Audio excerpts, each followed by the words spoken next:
पिंपरी चिंचवड शहरामध्ये वारंवार मोटरसायकलचे गुन्हे घडत असल्याने व तिथे डिटेक्ट होत नसल्याने माननीय पोलीस आयुक्त विनयकुमार चौबे सर, तसेच joint C P sir Shashikant Mahurkar sir, C P Awad sir, तसेच आमचे प्रादेशिक विभागाचे अप्पर पोलीस आयुक्त बसवराज तिले सर यांनी आम्हाला वारंवार मिटिंग घेऊन वाहन चोरीच्या गुन्ह्यावरती आळा घालण्याबाबत वारंवार मिटिंगमध्ये आम्हाला आदेशित केले होते।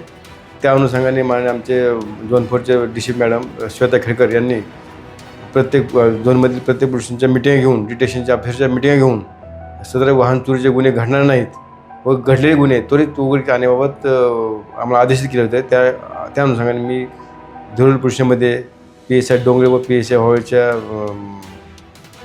अशा 2 टीम आम्ही डिटेक्शन तयार केल्या त्या व त्यांना सक्त सूचना दिली की आपले गुन्हे जे घडलेले आहेत ते उघडकीस आणायचे कुठल्या परिस्थितीमध्ये। त्यामुळे आम्ही आमची टीम गस्त करत असताना 27/1/2026 रोजी आम्हाला ईश्वर संदीप गजे म्हणून हा देवगावमध्ये संशयितरित्या गाडी चालू घेऊन जाताना दिसला।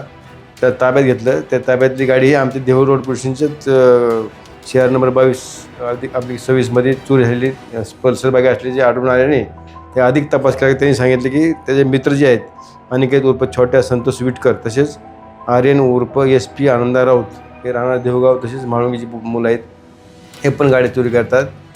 त्यांना आम्ही ताब्यात घेतलं। तर त्यांच्याकडे आम्हाला 5 गाड्या आणि 1 रिक्षा, जे की दिघी पोलिसांना 2 गुन्हे दाखल आहेत, देवरूडला 2 गुन्हे दाखल आहेत, पुणे शहरामध्ये 2 गुन्हे दाखल आहेत, असे 6 गुन्हे आम्ही उघडकीस आणून 5 मोटरसायकल आणि 1 रिक्षा आम्ही ताब्यात घेतलेला आहे। अधिक आरोपीकडे तपास करून आणखी त्यांनी कुणी चोऱ्या केल्यात का, अजून कुठे मोटरसायकल त्यांनी कोणाला विकलेत का, दिलेत का, हे आम्ही सखोल तपास करतो। हे आरोपी रेकॉर्ड जे आहेत आमच्या त्यांच्याविरुद्ध देहरोड पोलिसांनी चोरीचे, हाफ मर्डरचे, तसेच आळंदीला बी त्यांच्याविरुद्ध आर्म ॲक्टचे गुन्हे दाखल आहेत।